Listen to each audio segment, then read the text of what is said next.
جو بڑا مہربان ہمیشہ مہربانی فرمانے والا ہے۔ میرے اللہ نے حکم ارشاد فرمایا ہے، نساؤکم،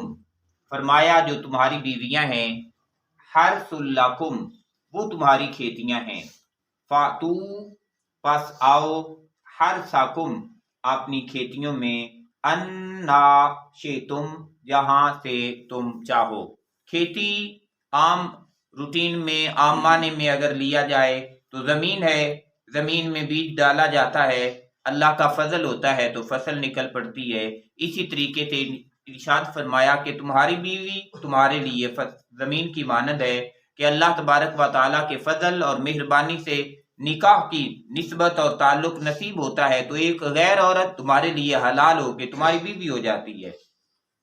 پھر بیج رکھا جاتا ہے، اللہ تبارک و تعالیٰ کا فضل ہوتا ہے، وہ حمل سے ہو جاتی ہے اور اللہ تبارک و تعالیٰ اولاد کی نعمت عطا فرما دیتا ہے۔ اور وہ مقام جہاں سے بچہ پیدا ہوتا ہے، جہاں سے یہ بیج رکھا، جہاں پہ نطفہ جو ہے وہ استقرار پکڑتا ہے اور سلسلہ آگے بڑھتا ہے، تو گویا بتایا یہ جا رہا ہے کہ وہی مقام تمہارے استعمال کا ہے، تو اسی مقام کو ہی تم نے استعمال کرنا ہے۔ تو فرمایا تمہاری بیویاں تمہارے لیے کھیتیاں ہیں، پس آؤ اپنی کھیتیوں میں جہاں سے تم چاہو، کیونکہ اب وہ تمہارے لیے حلال ہیں۔ ساتھ ارشاد فرمایا وقدموا، اور ہمیشہ آگے بھیجو اپنے لیے خیر اور بھلائی کو، لانفسکم، اپنے لیے، قدم قدم پہ نیکی کو نہیں بھولو، قدم قدم پہ تقوی اور طہارت کو نہیں بھولو، قدم قدم پہ آخرت کی یاد کو نہیں بھولو۔ فرمایا وہ ہمیشہ آگے بھیجتے رہو، واتقوا اللہ، اور اللہ تبارک و تعالیٰ سے ڈرتے بھی رہو، ہمیشہ اللہ تبارک و تعالیٰ کا ڈر اپنے من میں رکھو۔ وَاعْلَمُوا، اور جان رکھو، انکم، کہ بے شک تم، ملاقوہ، اس اللہ کے ساتھ ملاقات کرنے والے ہو، تم اس اللہ تبارک و تعالیٰ سے ملنے والے ہو۔ آقا علیہ الصلوۃ والسلام کی ایک حدیث پاک ہے، آپ نے ارشاد فرمایا جس گھر میں جنبی ہوتا ہے، جنابت والا بندہ سویا پڑا ہوتا ہے، فرمایا وہاں رحمت کے فرشتے نہیں آتے۔ اب جنابت میں مرد ہے، جنابت میں عورت ہے، بچہ ہے، اسے احتلام ہو گیا ہے، اب اسے احتلام ہو گیا ہے تو اسے پتہ لگ گیا ہے کہ مجھے احتلام ہو گیا، وہ اسی احتلام کے ساتھ ساری رات سویا رہا ہے، رحمت کا فرشتہ قریب نہیں آئے گا۔ اسی طریقے سے میاں بیوی ہیں اور انہوں نے مقاربت کی ہے، وہ قریب ہوئے ہیں، اور پھر اسی قرابت کے وقت پھر وہ سو گئے ہیں، ساری رات سوئے رہے ہیں، تو ان کے قریب رحمت کا فرشتہ نہیں آئے گا۔ لیکن بندے نے، میاں بیوی قریب ہوئے ہیں، فی الفور غسل نہیں کر سکتے، اب فی الفور غسل نہیں کر سکتے تو کریں کیا؟ اللہ کے محبوب نبی صلی اللہ علیہ وسلم نے ارشاد فرمایا اگر بندہ جنبی ہو جائے تو فرمایا جنابت کے بعد اسے چاہیے کہ اپنی شرمگاہ کو اچھے طریقے سے دھو لے تاکہ گندگی جاتی رہے، اور گندگی کے چلے جانے کے بعد پھر ارشاد فرمایا یوں وضو کرے جیسے نماز کا وضو کیا جاتا ہے۔ اب جب اس نے وضو کر لیا تو آقا علیہ الصلوۃ والسلام نے فرمایا اب وہ کھا بھی سکتا ہے، اب وہ پی بھی سکتا ہے، اب وہ سو بھی سکتا ہے، یہاں تک کہ اگلی نماز کا وقت آ جائے، اس نماز کے وقت سے پہلے غسل کرے اور اپنی نماز کی تیاری کرے اور نماز ادا کر لے۔ تو گویا اگر کبھی ایسی سچویشن بن جاتی ہے، ایسی پوزیشن بنتی ہے، تو بندے کو ضرور کوشش کرنی چاہیے کہ جنابت کے بعد بندہ اچھے طریقے سے اپنی شرمگاہ کو دھوئے اور پھر اچھے طریقے سے وضو کر لے۔ اس کے بعد اگر سو جانا چاہتا ہے تو سو جائے، یا پانی وغیرہ کا انتظام کرنا چاہتا ہے، باقی کچھ معاملات کرنا چاہتا ہے تو وہ کر لے، لیکن نماز کا وقت آنے سے پہلے اپنا غسل کرے اور غسل کرنے کے بعد پاک صاف ہو کے اللہ کے حضور پیش ہو جائے، تو اس کا گھر اللہ کی رحمت اور برکت والے فرشتوں کی اماج گاہ بنا رہے گا۔ اور اگر ایسا نہیں کرے گا تو پھر جب تک وہ جنبی رہے گا اس وقت تک رحمت کے فرشتے قریب نہیں آئیں گے۔ فرمایا یاد رکھو تمہاری ملاقات ہونی ہے اس کے ساتھ، اور ملاقات کا وقت بھی مقرر نہیں ہے،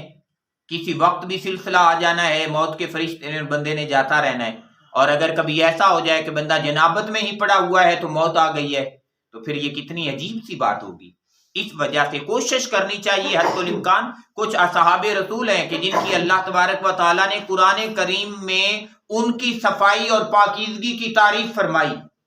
ان سے پوچھا گیا کہ کیا وجہ ہے کہ تمہاری صفائی اور پاکیزگی کی تعریفیں اللہ نے فرمائی ہیں؟ انہوں نے کہا ہم جیسے جنبی ہوتے ہیں فوراً غسل کر لیتے ہیں۔ پھر انہوں نے کہا کہ ہم مٹی اور پانی ملا کے استعمال کرتے ہیں، اگر کبھی استنجا وغیرہ کی ضرورت ہو جاتی ہے تو ہم پہلے ڈھیلا استعمال کرتے ہیں اور اس کے بعد ہم پانی استعمال کرتے ہیں۔ تو فرمایا اللہ کو تمہاری یہ بات بڑی پسند آئی ہے، اس نے تمہاری صفائی اور پاکیزگی کا تذکرہ فرمایا ہے۔ فرمایا تمہاری اس کے ساتھ ملاقات ہونے والی ہے، وَبَشِّرِ الْمُؤْمِنِينَ، اور جو ایمان والا بندہ ہے، ایمان والا وہ ہو گیا نا جس کا اندر صاف ہو گیا،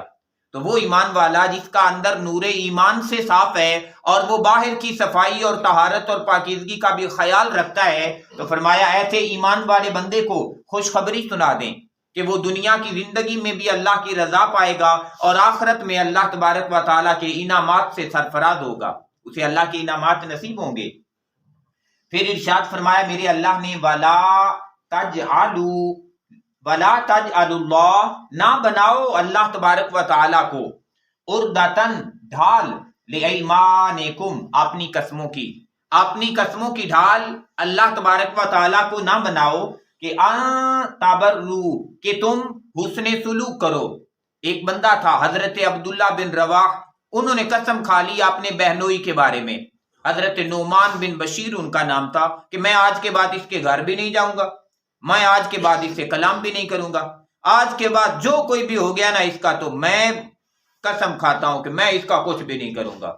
یہ جس مقام پہ پہنچ گیا ہے نا یہ پیچھے نہیں ہٹنے والا، میں نے بھی اب آج کے بعد اس کے ساتھ کچھ بھی نہیں رکھنا۔ جب انہوں نے اللہ کی قسم کھائی نا اس بات کے لیے کہ میں اس کے ساتھ کچھ نہیں کرنا، میرے اللہ نے قرآن کی آیت نازل فرمائی، گویا میرا اللہ چاہتا ہے کہ بے شک تم قسم کھاؤ پر ایسے معاملے میں قسم نہ کھاؤ جو توڑنے والا معاملہ ہو، ایسے معاملے میں قسم نہ کھاؤ جو انسان کو انسان سے دور کرنے والا معاملہ ہو، ایسے معاملے میں قسم نہ کھاؤ جو بندے کو نیکی کے کام سے روک دینے والا معاملہ ہو۔ قسم کھانی ہے تو نیکیوں میں آگے بڑھ جانے، تقوی طہارت میں آگے بڑھ جانے، اچھائیوں میں آگے بڑھنے کی قسم کھاؤ۔ تو میرے اللہ نے قرآن کی آیت نازل فرمایا اللہ کو ڈھال نہ بناؤ کہ پھر تم کہو کہ یار میں قسم کھا لی ہے کہ آج کے بعد کسی کے ساتھ نیکی نہیں، ایسا نہیں کرو، ایسا نہیں کریں۔ بعض دفعہ پتہ چلا بندے نے قسم کھا لی بھی آج صبح سکوٹر کسی نے نہیں دینا، حالانکہ اس نے اگر کسی کو سواری دے دی ہے تو یہ بہت بڑا صدقہ ہے۔ اللہ کے محبوب نبی صلی اللہ علیہ وسلم کی حدیث پاک ہے، فرمایا اگر کسی بندے نے کسی کو قرض حسنہ دیا، پیسے دے دیے، کسی ضرورت مند نے مال مانگا تھا، اس نے اسے پیسے دے دیے، آقا علیہ الصلوۃ والسلام نے فرمایا دیا اس نے قرض ہے، لیکن اگر اس کی نیت ہو گئی نا حسن سلوک کے ساتھ کہ میرا بھائی ضرورت مند ہے، چلو اس کی ضرورت پوری ہو جائے، جب تک پوری ہوتی رہے، واپس تو آنا ہی آنا ہے۔ فرمایا اگر اس نے نیت اچھی کی تو جب تک اس کا مال اس کے پاس رہا، فرمایا ہر روز اتنا مال صدقہ کرنے کا ثواب بندے کے نامہ اعمال میں لکھ دیا جاتا ہے،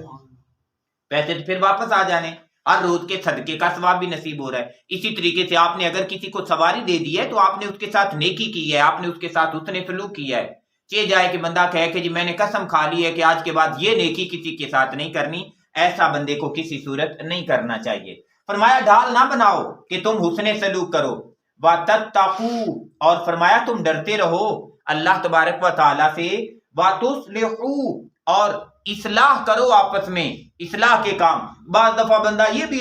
بات کر لیتا ہے کہ آج کے بعد بھی ان کی صلح میں نے نہیں آنا، لیکن میرے اللہ نے ارشاد فرمایا تم ہمیشہ صلح اور صفائی والے کام کرواؤ بین الناس، لوگوں کے درمیان یہ صلح اور صفائی یہ بہت بڑی نیکی ہے، ایسی بڑی نیکی ہے کہ اس نیکی کے لیے آقا علیہ الصلوۃ والسلام نے فرمایا اگر بندے نے جھوٹ بھی بول دیا نا، ایک پارٹی کے پاس گیا تو اسے کہا کہ یار تیرا تو نکاح بھی رہا ہے، حالانکہ تو وہ تو یہ کہہ رہا تھا تمہارے بارے میں، دوسرے کے پاس گیا اور اس نے کہا کہ جی وہ تمہارا بڑا بھائی ہے اور وہ تمہارے بارے میں یہ کہہ رہا تھا، تم ایسی باتیں کرتے ہو۔ تو ایسے اگر آپ نے پاس سے جھوٹ بول دیا نا کہ یہ دونوں آپس میں پھر مل جائیں، ان کی آپس میں صلح ہو جائے، تو آقا نے فرمایا اس کے جھوٹ پہ بندے کو اجر نصیب ہوتا ہے۔ تو فرمایا پھر قسم نہ کھاؤ ایسے معاملے میں، بلکہ لوگوں کے درمیان ہر وہ طریقہ استعمال کرو کہ لوگوں کے درمیان صلح اور صفائی قائم رہے۔ واللہ، اور اللہ تبارک و تعالی سمیع، وہ خوب سننے والا ہے، ایسا سننے والا ہے کہ دل کی دھڑکن کے ساتھ وہ دل کے خیالات جو جنم لیتے ہیں نا، فرمایا وہ انہیں بھی خوب سننے والا ہے۔ علیم اور وہ خوب علم والا بھی ہے کہ تم اپنی زندگیاں کس انداز کے ساتھ بسر کر رہے ہو۔ اللہ تبارک و تعالیٰ سے دعا ہے کہ میرا اللہ ہمیں ہمیشہ صفائی اور پاکیزگی کا خیال رکھنے کی توفیق عطا فرمائے، اور ہمیشہ اپنے بہن بھائیوں کے درمیان اور معاشرے کے لوگوں کے درمیان صلح صفائی والا معاملہ کرنے کی توفیق عطا کرے۔ اللہم صلی علی سیدنا و مولانا محمد، اللہم صلی علی و مولانا محمد وعلی آلہ وصحبہ وبارک وسلم۔